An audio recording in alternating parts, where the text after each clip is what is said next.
everyone. Welcome back to a very special edition of The Moment. It's our bonus show, Hot Minute, where we talk about pop culture. And I have my wonderful friend Jeffrey J here today, who just saw himself on Hot Minute of the Moment trailer, and I'm realizing you've never seen that before, and I didn't get signed off from your team on that, but I hope you're okay with it. And then we can get right into it.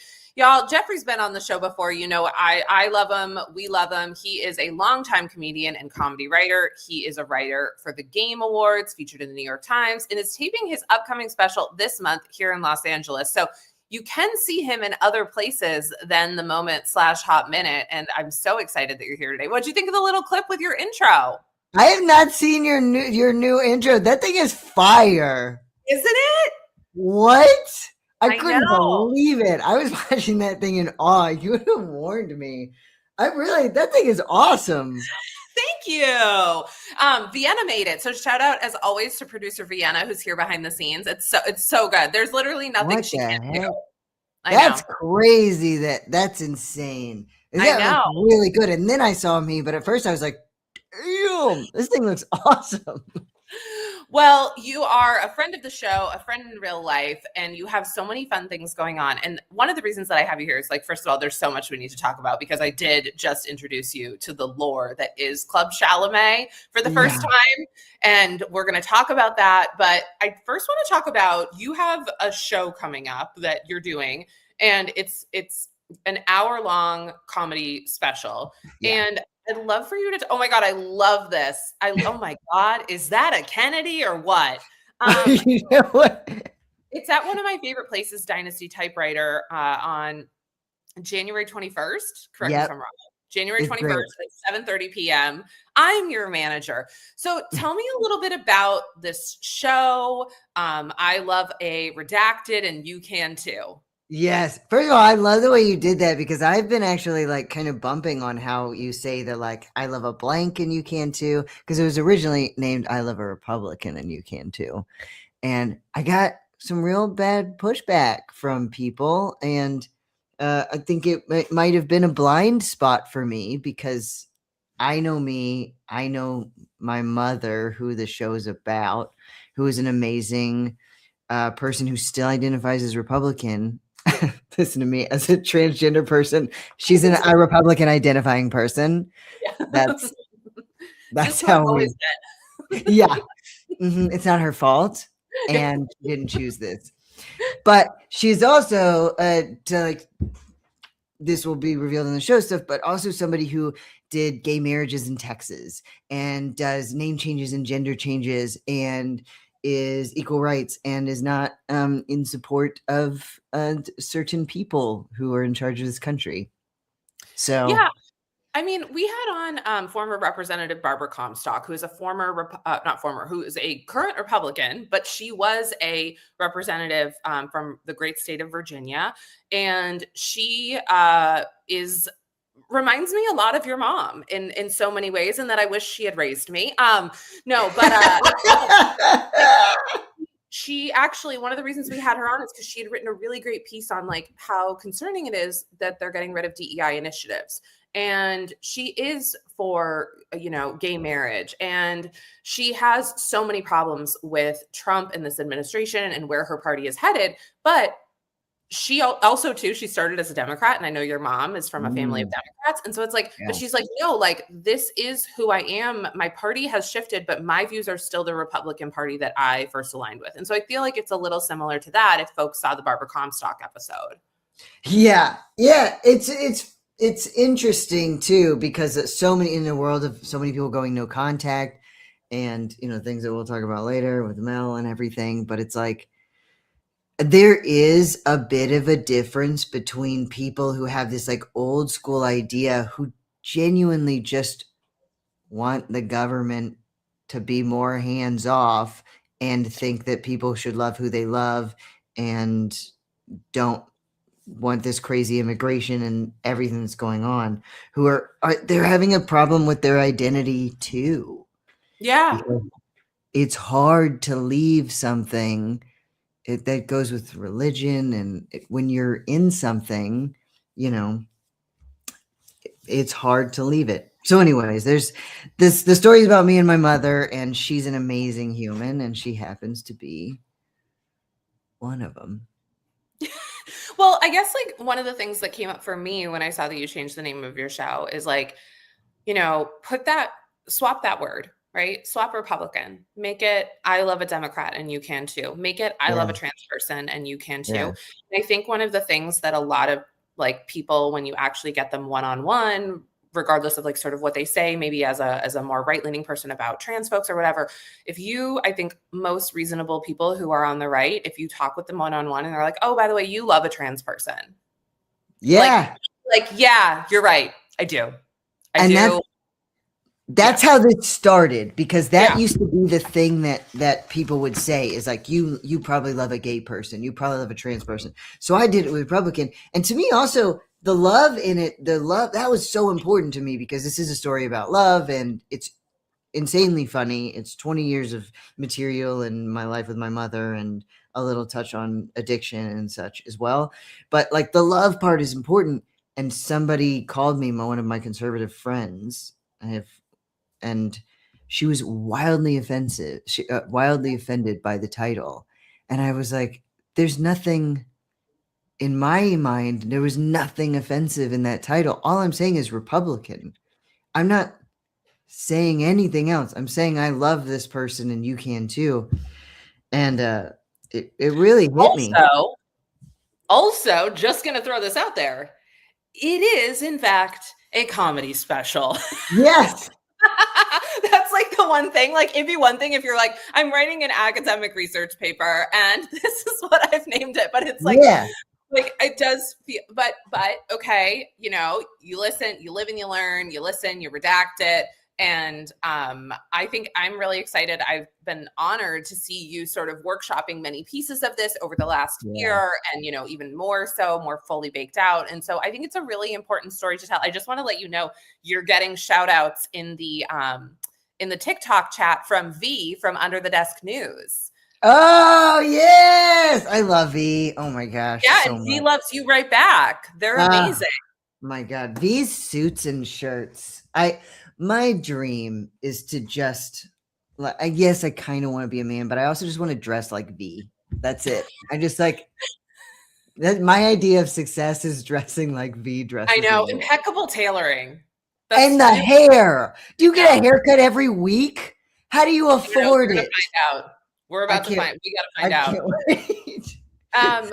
Last thing I'll say real quick about this. I cannot wait for you to be there, because my mother is going to be there, and you don't know how much I talk about you to my mother. And I call you you're like, oh, there's a new woman you're going to adopt, mom. Because my mom likes adopting women and then taking them shopping, because I stole her daughter from her. And so, and I'm like, oh, mom, are you kidding me? Meredith would kill for you to put her in a pantsuit. Oh, you don't understand. Actually, your family, if they're around, like your mom and I at Bloomingdale's could really do some damage. I've actually been thinking about getting like a pale yellow pantsuit, like a pale yellow blazer, and with like, you know what I mean? Like very Easter, I actually kind of dress a little Republican coded, guys. And you know what? That's okay. Like, that's the other thing. You know what it is? It's money. That's the fucking point, but God knows I don't have it. So Vienna's going to throw up that graphic again, just so people can see it. We're so excited about this. And by the way, my sister Nora is in the chat saying, don't forget about me. Don't forget me. Don't worry. My mother knows a lot about adoption. She was a judge for a while. She refuses to split up siblings. So you'll come too. Don't worry. Shout out to Nora is in the banner right now. You're both going to both going to Dillard's. Can't wait. Oh, I love Dillard's. I've only been there like twice because they don't really have them out here. But every time that I went, I was like, this is fucking sick. And every time that I went, my auntie took me. It was good. Well, we're excited for your show. But you know who else is excited about another show? Not your I show. can't They're I excited about the can't Academy wait. Awards. My hyperfixation, Club Chalamet. And so Oh, Vienna's going to pull this up, but I want to just first of all, I just want to ask you, like, had you heard of Club Chalamet before? And then we'll get into like who Club Chalamet is for the kids at home. no, I have no idea. I have a little. I was sent a little snippet, and I had no idea that it was a person. Yes. Which I kind of love that Club Yeah. Chalamet like is an entity, not an individual. Club Chalamet is a super fan of Timothy Chalamet. And the interesting thing about her is that for years she was a super fan of Michael Fassbender. Yeah, and like ran online groups about him. And then, if I'm remembering this correctly, he got married and that like bothered her. That was like the end of it for her. Oh, So, anyway, she became obsessed with Timothy after he was in Call Me by Your Name, which is like deservedly so. Great film, great actor. But she goes a step too far in mm. everything that she does. No, actually, a step is being really generous. Um, Basically, Club Chalamet is so obsessed with Timothy that she believes that Kylie is actually a stalker. Kylie Jenner, his partner of 3 years, is actually a stalker who has like wormed her way and delusioned Timothy into like being in his life Oh and my really God. going to keep him from Club Chalamet's goal, which is to get Timothy an Academy Award. And I also want to Um, add, like, there's nothing wrong with being this age, but there's something a little odd about a 59-year-old woman who basically like follows a boy named Timothy around. yeah. Um, and so I'm a little obsessed with her. And also, the other thing that I'll say is like, she's really mean and really not nice, and she's a serial blocker, and like you like she's not a nice person. Oh my, She, um the she's mom jeans. right. This was a profile that was done on her in the Wall Street fucking Journal. Oh my God. Right. Okay. So This is insane. anyway, if you could, now that you know a little more, if you could describe Club Chalamet in one word based on what I've just told you, what would the word be and why? Okay, I'm not gonna be able to do the impression, but I think of 50. You remember the Molly Shannon character where she is 50 years old and kicking, and she's Yes. like doing things outside of her body that you shouldn't? Yes. She feels like that embodiment of that Molly Shannon character. I wish I knew the name of that character. We'll find the name for you. But Yeah. yeah, it's really interesting to me, and I think like one of the things that it brings up for me is like if this was a man obsessing over, let's say, Kylie, Club Chalamet follows him everywhere he I don't goes. like this. I mean, it would be Sally O'Malley. That's what Vienna said. That's it, Sally O'Malley. Great job. Vienna's killing it. Oh, Vienna's the real star of the show. Ugh. But I think about this a little bit about the, sort of the concerning around, do we laugh about this because Club Chalamet is a woman and women inherently seem less scary than men? Yeah.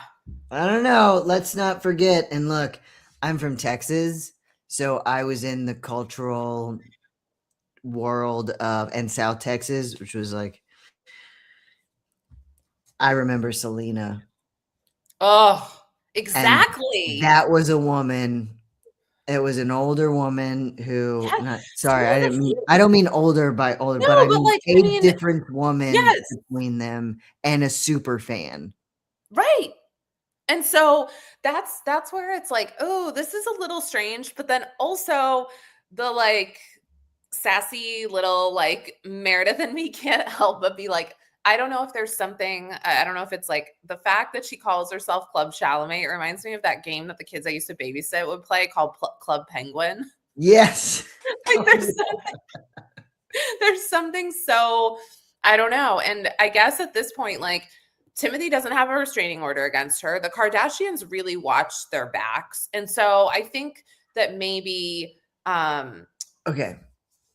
yeah, I think maybe they realized that Club Chalamet isn't like a real threat. So I have that's a okay. teensy bit of insight on this because I know a Please couple tell of like pretty big actors. Yeah. And these actors have their super fans that create their blank accounts, like the blank fan accounts or whatever. Yes.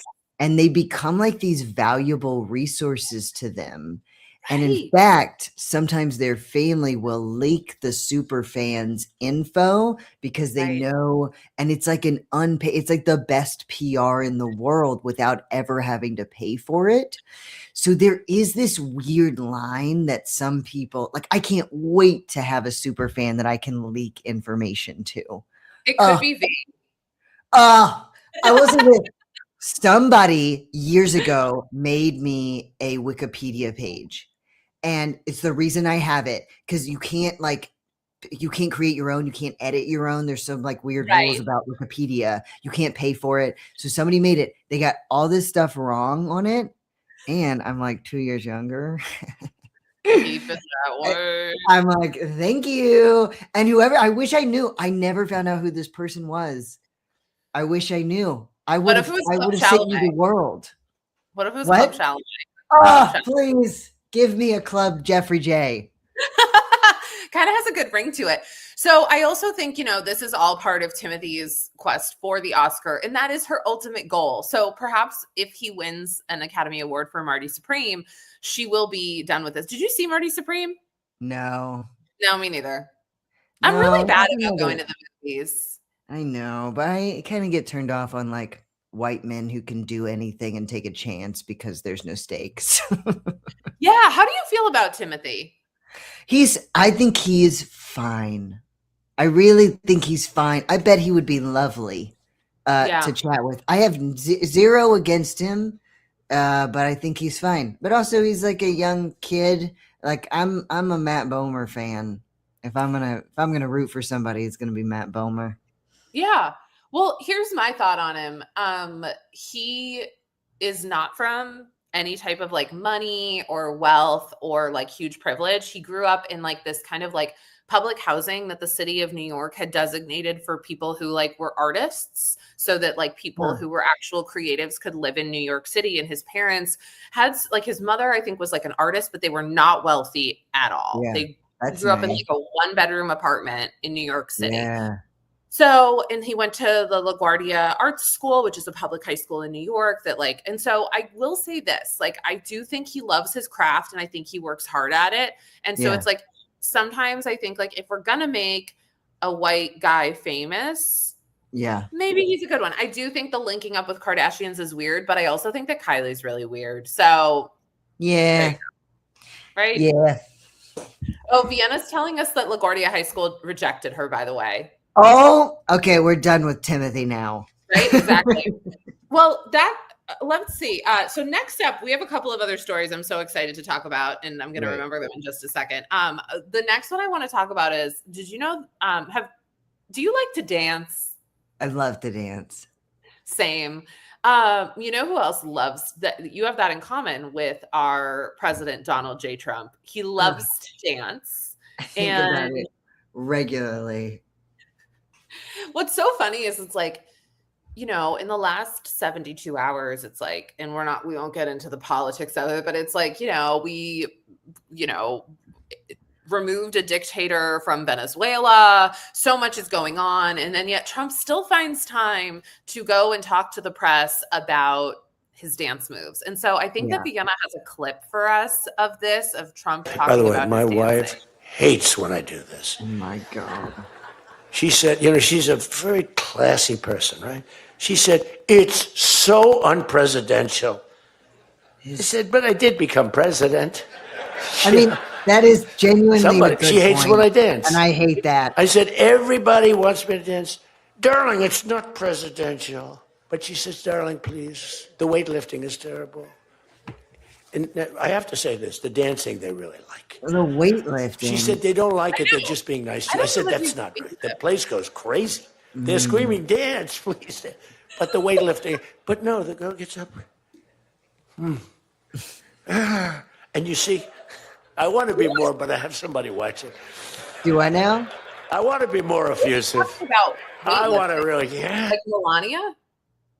Yeah, that's a great question because then I saw some of this and I didn't know, and I think he's talking about women weightlifters, which is why are you just choosing people to turn on you? Like, so, and also too, it's like, sir, are you familiar with osteoporosis? Like, people need to lift weights. This is a thing. I think one of the things that I was thinking about is, I won't say his name because, we've got 50 people watching. And so I don't want people to go down the rabbit hole. But when I was in high school, there was a kid and he would rap. And we would, not just me, a lot of people would egg him on to rap. And I'll sing one of his songs. One was Carolyn. She was from Maryland. She gave me heroin. The other one was from Wisconsin, Miss Thompson. She put lips on my Johnson. So we used to be like, rap. And I feel like it's the equivalent of when people tell Trump to dance. Oh my gosh. First of all, I agree. I have a take on Donald Trump's dancing. I genuinely think it's good. Like he created an iconic, like, Elaine style dance. Yes. And that's hard to do. Yes. And he committed to, like, that's the dance. And if you did it out and about, I think you'd be like, oh, you're doing the Trump. Boy, bad person in so many ways. But when it comes to marketing and branding, even at the expense of yourself, he does it. Can you believe that's the thing that Melania gives him feedback on? Like that. I know that, like, deporting children from their parents is bad, but, like, what about the dancing? Oh, God. That's so funny. It's the one thing that she can, like, rib him on and know that it won't turn into a fight.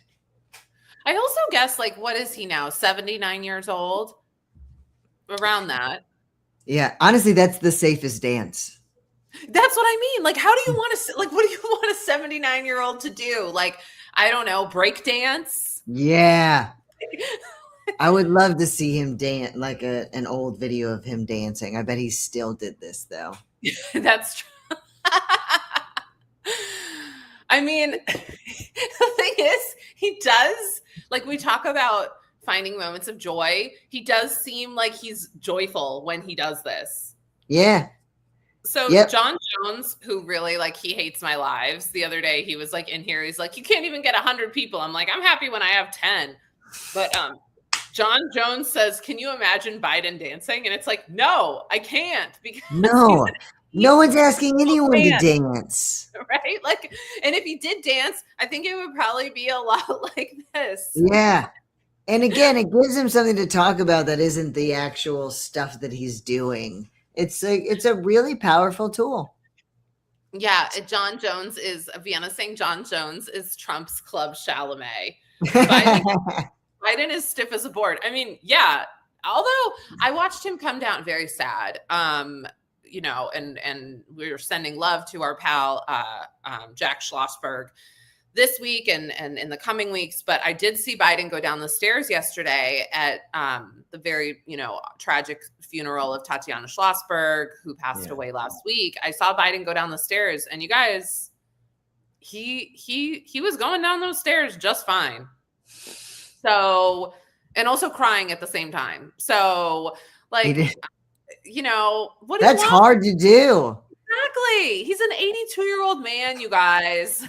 And he's also not the president. Like, that's like the biggest piece here is, like, imagine if, like, 2 years ago, we were just talking about Jimmy Carter like this all the time. Like, hey guys, imagine Jimmy Carter dancing. It's like, oh, he's actively in hospice. Yeah.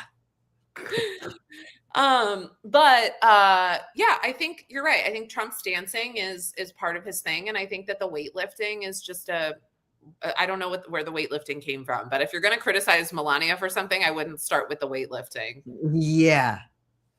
Also, I would love to see Melania dance. It's got to be so stiff. Yeah, I mean, Melania, I don't know if you saw the clip, but Melania and Trump at New Year's Eve, which, like, of course, this aged terribly, but they were like, "Hey, Trump, like, what's your New Year's resolution?" And he was like, "Peace, peace on earth," which, by the way, that's not really a New Year's resolution. Like, I don't think you understand how New Year's resolutions works, but that's like a whole other thing. Boy. And then, no, of course, he doesn't know. He's never had to change any. He never thought he had to change anything. So that's true. And then Melania makes this face when he says it, where she's like, and then she corrects that face real fucking quick.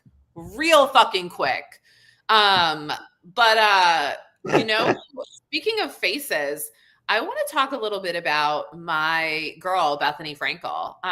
You know Bethenny from many of my stand-up routines, and I talk about Bethenny a lot. You know, Bethenny is a former Real Housewife of New York. She also famously said that she was going to sue me, and did send me a very bogus cease and desist that said, if you tell anybody that I sent you this letter, you're going to be subject to more penalties from me, which is actually, I've talked to a couple lawyers and they're like, yeah, her lawyer could be not disbarred, but her lawyer could be like penalized for that. I'll bring it to your mother. Whoa.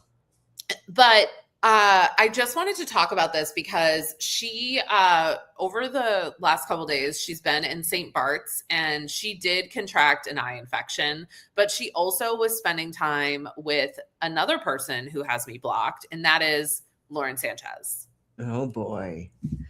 So I guess my question for you is like, how does Bethenny Frankel, who hasn't been on a TV show in like probably close to 6 years now, get a Page 6 press thing about having an eye infection?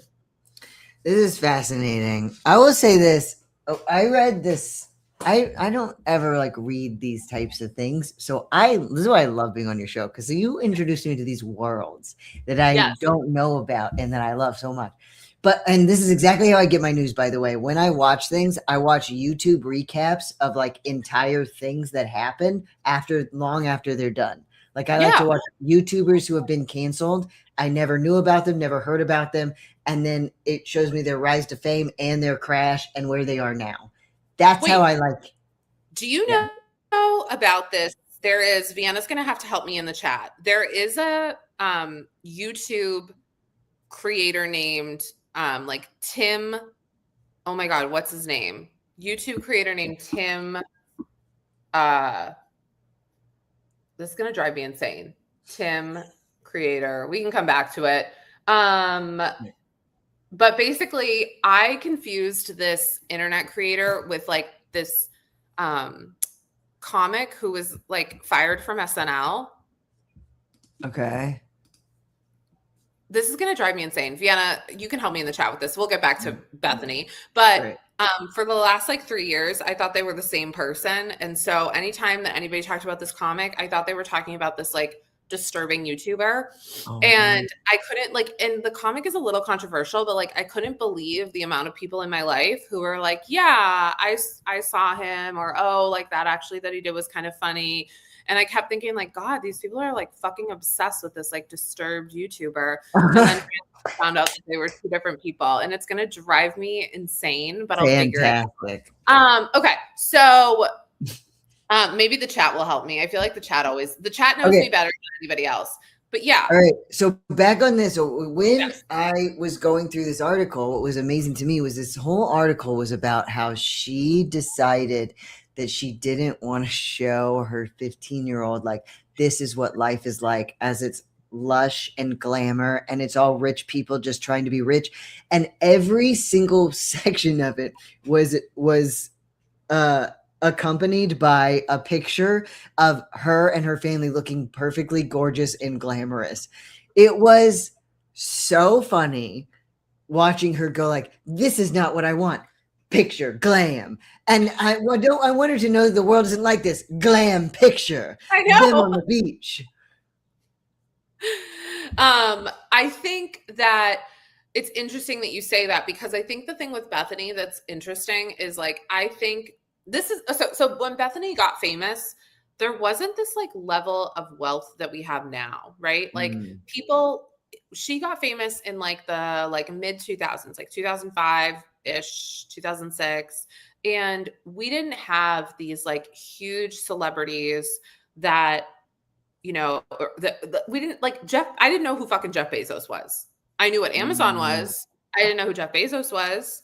Okay. I didn't know who Elon Musk was. So what happened is huge, enormous wealth became equated with celebrity. So back in the day, if you went to St. Bart's, it was like Bethany Frankel would have been the biggest deal on that fucking island, because like she would have had wealth and she would have had status. But now it's Ah, like, I feel like Lauren Sanchez is there. And so right, Bethany's knocked down a peg, right? Whereas she used to be sort of like, but now Lauren Sanchez is a celebrity. We didn't used to know the right. faces, names of the really The like billionaire billionaire girlfriend. behind closed doors. And now we do. Yeah. Yeah, that's fascinating.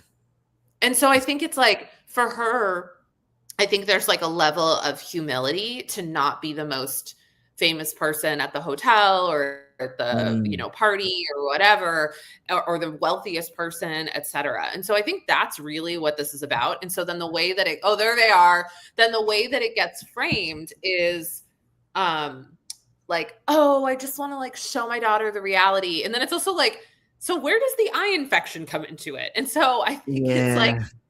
her PR team was like, what can we throw out there? We want to, I also think like, will she recover? Yeah. Dude, you know what? Here's the thing that I'm fascinated with. The infections and diseases that the hyper rich get from locations. Because, like, you know, the reason that so many people who are high status get Lyme disease is because of like Connecticut. And Just a whole state with tall grass. yeah, it was like Connecticut's what, like tall grass. when people are going to like these areas, so it's like there's like a bunch of diseases that are like, it's kind of, to me, it reminds me of like in royal times where it's like, why are all these elites dying? Well, it's because of the inbreeding. And they're like, well, it couldn't be that. Or it Right. couldn't be the locations that we've chosen that have these infections that we're choosing to ignore. Right. Fascinating. I think that's a really good point. I think for me, like my elite thing is like I once got neurovirus from the bathroom at the Newark airport. And like that for me, that's an elite thing. Newark airport, that's pretty elite for me. But I think you're so right. There's one last, oh, go ahead. What were you gonna say? Nothing. I'm just saying, like, I got bed bugs from a PJ. Right, exactly. We all shared the private jet, and it had bed bugs. But all of the private jets had bed bugs at that time. I think this is a great point, actually. I think you need to spend more time with this. Like the rich people, and it's also stuff that it's like it's low stakes. Somebody in the chat is saying, and like I don't know if I should say this because like she'll probably try to sue me again, but somebody's saying in the chat, some blind item said Bethany was giving people chlamydia in St. Bart's. It's like, wait, how? Like, was she like walking up with, like, was she inoculating people? Like, how is she? What is she just running around? How do you? I don't even know how one. That's too simple. You have to think bigger. It's too simple and easy. It's an experimental eyelash treatment is what happened. You can't just go base level humor here. Right. This is. You think the Bezoses are using the regular lash extensions? Mm-mm. No, absolutely not. Genetically modified, like someone did a we've been to the big parties. You ever been to one of those parties where they're just giving Botox in the back? No, that's my goal. Okay. And by the way, guys, I thought your girl thought she had figured out a fucking hack because I went to go get Botox the other day and I noticed that Dysport, which is like the other, like the competitor to Botox, I was like, oh, it's like, so Botox is like 15, but let's say Botox is 15 a unit. Yeah. Dysport is $5 a unit. So I was Yeah. like, why the fuck have I been getting Botox? So I was like, all right, I'm going to get Dysport this time. So I was like, Yeah. oh, I actually want to try Dysport. And they were like, oh, okay, yeah, fine. I thought, oh, they're going to try to talk me out of it because it's like, they won't make as much money. But they were like, oh, no, that's great. Let's do it. Then I get the fucking bill at the end. Well, turns out you need like double the amount of Dysport. Yeah. So it's like 6 of one, half a dozen of the fucking other. But you know Yeah. what? All that matters is I can't move my face again. And that's what I really care about. Like, how do you feel about things like Botox and fillers? Love it. Love it. Yeah. I will talk about this in this comes up in the special, but like my mother, I got a healthy level of vanity from my mother. She said she was at a political event and someone walked up and said, like, I cannot believe that you have had no work done and you look that good for 60. And my mom leaned over to me and she goes, the trick is to get a little bit of plastic surgery. A lot. Right. Yeah. Just little tweaks. Nobody knows. She says, nobody knows I'm getting plastic surgery because I'm getting a little bit constantly. Right, exactly. And then it's like lesser downtime, etc. I think you guys, I might kick it up a notch. And get a little more of a procedure this year in 2026. I got a chin implant. Well, that's not far off from what I want. And so I get filler in my chin. I didn't know that. Yeah, I get filler in my chin, but also too, it's kind of like, I don't know if I'd get I mean, like that chin implant is something I've thought about because it's kind of like at a certain point you're like, oh, well, like I just keep getting filler every 2 years. So like maybe listen, sometimes it's about budgeting. Yeah, it's so easy. My mom will hook me up with the good. Hers was, honestly, I've actually looked at going to other states to get certain procedures done because they're so much more affordable, like Arizona and Texas, and they have tons of the medical facilities there. So like even though there's like students, they're the best of the best because they're all in like this elite training. Yeah. Texas plastic Love surgery. To hear it. Well, speaking of moms, let's talk for a couple of minutes about Mel Robbins, because, I have a lot of opinions on Mel Robbins, and recently Mel Robbins came out and did a piece it was an opinion piece in the New York Times, which, like, by the way, I also think like a lot of people are like, how irresponsible of the New York Times to publish this. I'm like, well, you know what? It is a fucking opinion piece. And so like that, like, if we don't allow that, if we don't like it, just keep that in mind. But basically she did this opinion piece and it was right before Thanksgiving, which I think was quite timely. And it was basically life is too short to fight with your family. And that if you are somebody who has gone no contact, you're going to end up regretting it. It's not healthy and like, it's not okay. And your parents' lives are short. And I don't know if you had a chance to read that article. It came out a couple months ago, but I would love like any reactions to just what I've thrown at you, especially like being a trans person, being in that community with a lot of other people, even though your experience might be different and in like your individual family system. Yeah. But here's the thing. And this is what's so important. I think, my special is not telling anyone to be friends with or have their family in their life. Yeah. My special is about the fact that I have an amazing mother who also has this little thing, but when it comes to like the baseline of human decency and what she believes in and all of this stuff does not align with any of the hatred. Right. And I know a ton of people have gone out of contact and it is the right thing to do, especially depending on the circumstances. To me, it felt like a blind privilege piece where it's like, well, this stuff doesn't touch me. Like you haven't dealt with the things like SA and the many things identity, that are like there's a difference between like being mad at your parents because like they're divvying up the will differently and mad at your parents because they don't accept your identity or they don't accept your partner's identity. Like those are very different things.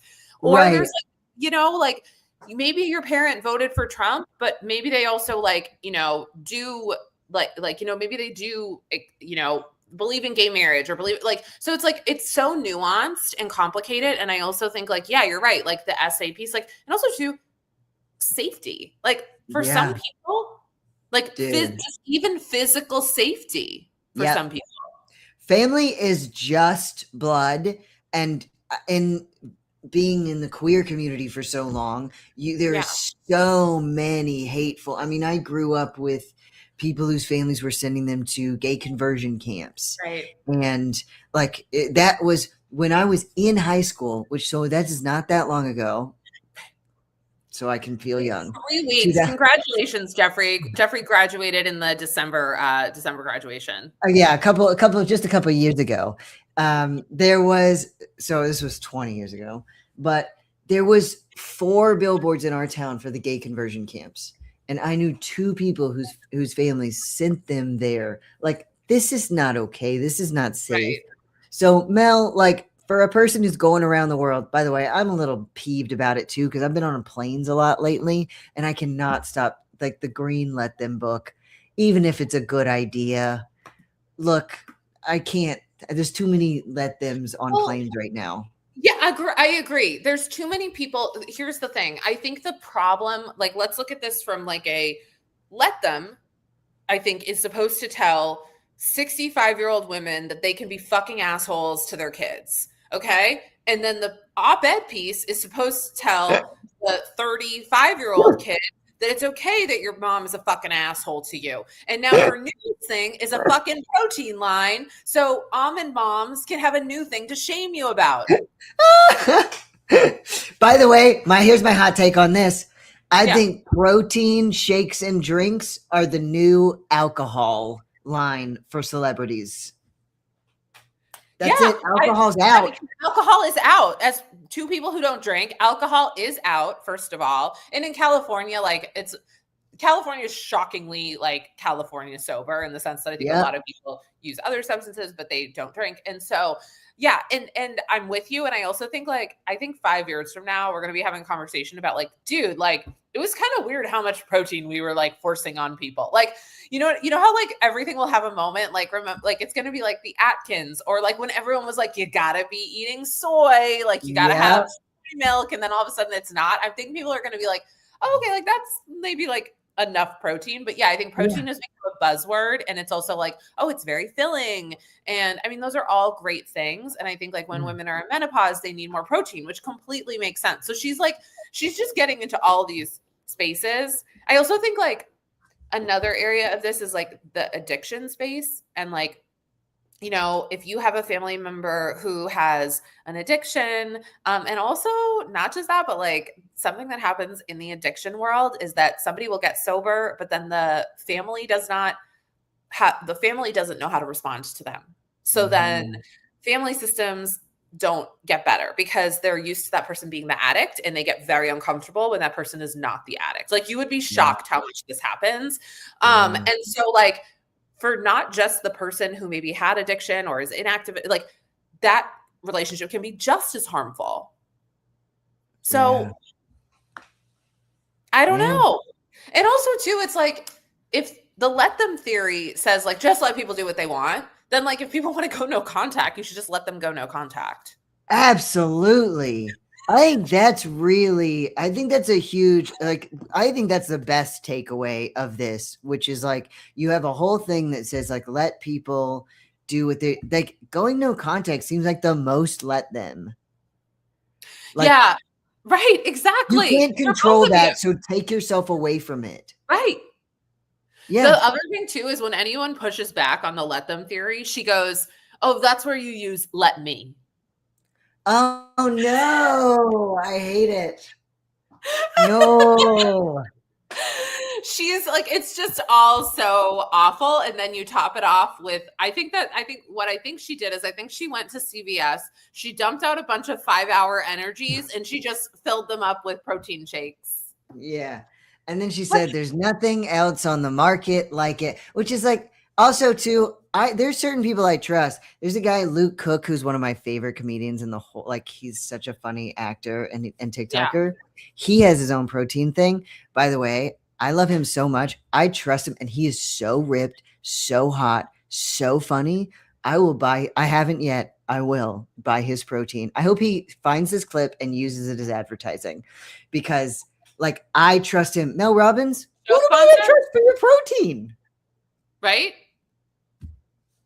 I Why? mean, but it's all part of like, if she looks at who her customer base is, she looks at her customer base and she goes, okay, my customer base likes XYZ. This is what they're doing in their life. This is how they spend their time.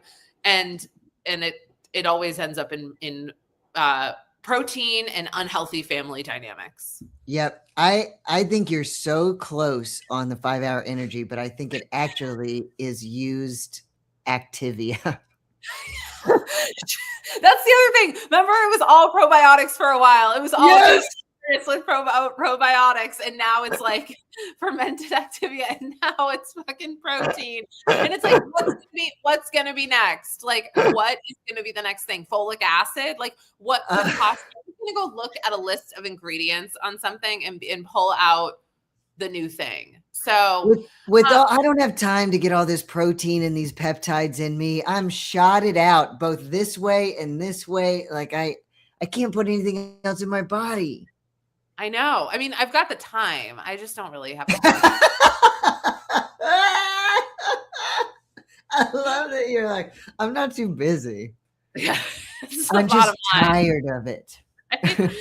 Vienna's telling us that gastro doctors are begging people to eat fiber with all the protein maxing. Yeah, exactly. And then we're going to see like the great protein rejection and the great fiber back swing. That's it. I haven't eaten protein in years, and look at how great I'm doing. Right? That's true, because you're pretty vegan, veggie based. Yeah, great.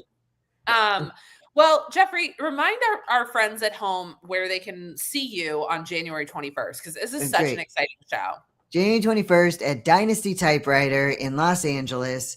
One night only. I'm taping my special. And then otherwise, I'm Hey Jeffrey J on everything. And I pop on here anytime you have me. We always love having you, Jeffrey. We're so excited for your show. I love a redacted, and you can too. So fill that. That's whatever it means to you, right? Like that is. Yeah. Right? Yep. You guys, I love a Mel Robbins fan, and you can too. Yes. I love this. You guys, everybody have a great day. We'll be back on Friday. We will have a great guest, and we will also have a guest co-host. Rebecca will be back, and then our guest co-host is the fabulous Lori Kilmartin. So we can't wait to see you. Fun guest co-host. That's going to be so much fun. I know. We can't wait. And I'm sure Jeffrey will tune in. Okay. Right. Bye, y'all. Bye.